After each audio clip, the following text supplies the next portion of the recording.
ஒரு முறை மாத்திரம் சொல்லல, அவர் 2 முறை சொல்றாரு. 9ஆம் வசனத்திலேயே சொல்றாரு. முதல் மனுஷனை சொல்றாரு, 2வது பிரபுக்களை பார்க்கிலும் கர்த்தர் பேரில் பற்றுதலாய் இருப்பதே நலம். அவர் 2 காரியங்களையும் சொல்றாரு. பிரபுக்கள் என்பது அதிகாரத்திலுடையவர்கள், செல்வாக்கு நிறைந்தவர்கள், நாம் அதிகம் மதிப்பு வைத்திருக்கின்றவர்கள். ஸோ முதல் மனுஷரை நம்பாத சங்கீதக்காரர் சொல்றாரு. சாதாரண மனுஷர்களை நம்பாத, 2வது பிரபுக்களை கூட நீ நம்பாத. அப்படின்னா சில பேர் அந்தஸ்துடையவர்கள், செல்வாக்குடையவர்கள், பதவி உடையவர்கள், இல்லைன்னா ஒரு மருத்துவர் கூட பல நேரத்தில் பல வார்த்தைகளை சொல்லலாம். இது சரியா, இப்படி நடந்துரும், இல்லை நான் உனக்கு இவ்வளவு தூரம் உதவி செய்வேன் என்று அவர்கள் பதவியின் நிமித்தம், அவர்களுடைய அந்த அந்தஸ்து நிமித்தம் நம்ம இன்னும் அவர்கள் மேல நம்பிக்கை வைக்கணும். ஆனா சங்கீதக்காரர் சொல்றாரு, அவன் பிரபுவா இருந்தாலும் பரவாயில்ல, ராஜாவா இருந்தாலும் பரவாயில்ல, அவன் மேல் நம்பிக்கை வைக்கிறத காட்டிலும் தேவன் மேல் நம்பிக்கை வைப்பதுதான் நலம் என்று சொல்லுகின்றார். இந்த காலையில் உங்களுடைய கண்கள் நம்மளுடைய பரலோக பிதாவின் மேல் பதித்திருப்பதாக. அவர் ஒருவர் மாத்திரம்தான் நம்முடைய விசுவாசத்தை துவக்குகின்றவர், முடிக்கின்றவராய் இருக்கின்றார். அவர் ஒருவர் மாத்திரம்தான் நம்முடைய எல்லா சூழ்நிலைகளும் நமக்கு உதவி செய்ய வல்லவரமாய் இருக்கின்றார். சங்கீதம் 20வது சங்கீதத்துல சங்கீதக்காரர் எழுதுறாரு, 7ஆம் வசனத்துல, சிலர் ரதத்தின் மேலையும் சிலர் குதிரைகள் மேலையும் மேன்மை பாராட்டுகின்றார்கள், நாங்களோ எங்கள் தேவனாகிய கர்த்தருடைய நாமத்தை குறித்து மேன்மை பாராட்டுவோம். பக்கலப்பா சொல்லுங்க, என்னுடைய தேவன் எல்லாம் பார்த்து கொள்வாருங்க, எதை குறித்து நான் கவலைப்படணும் என்று அவசியம் இல்லை. வானத்தையும் பூமியும் உண்டாக்கின என்னுடைய தேவன், அவருடைய கரத்திலிருந்து என்னுடைய வாழ்க்கைக்கு தேவையான அத்தனை ஆசீர்வாதத்தையும் நான் பெற்றுக்கொள்வேன்.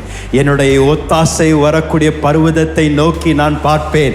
என்னை உண்டாக்கின தேவன் என்னுடைய வாழ்விற்கு தேவையான அத்தனையும் தேவன் எனக்கு தந்தே தீருவார். இதுதான் தேவ பிள்ளைகளுடைய நம்பிக்கை. நிச்சயம் மனிதனை பார்த்து நான் ஏமாற போறதில்லை, எனக்கு கொடுப்பேன் சொன்னவங்களை பார்த்து நான் ஏமாந்து போவதில்லை. ஒருவேளை எனக்கு இருக்கிற பாஸ் கூட சொல்லியிருக்கிறான், உனக்கு தான் அடுத்த ப்ரொமோஷன், உனக்கு தான் அடுத்த இன்கிரிமெண்ட் சொல்லியிருக்கலாம். ஆனா அவங்க வார்த்தையில ஒரு தம்படி நம்பிக்கை இல்லையா. என்னை அழைத்த தேவன் மேலதான் எனக்கு நம்பிக்கை, என் மேல் கரிசனை உள்ள தேவன் தான் எனக்கு நம்பிக்கை.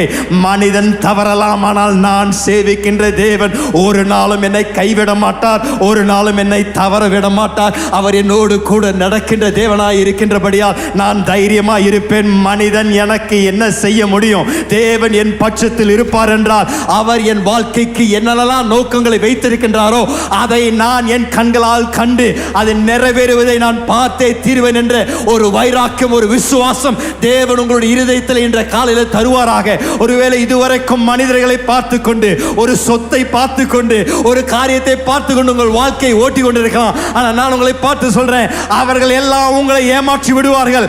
ஏமாற்றாத ஒருவர் இருப்பார் என்றால் உங்களை உண்டாக்கின தேவன் அவர் சொன்ன வார்த்தைகளை நிச்சயம் நிறைவேற்றுவார். அவர் உண்மை உள்ளவர். அவர் வாயிலிருந்து புறப்படுகின்ற ஒவ்வொரு வார்த்தையும் எதற்காக அனுப்பப்பட்டதோ அதை நிச்சயம் நிறைவேற்றியே தீரும்.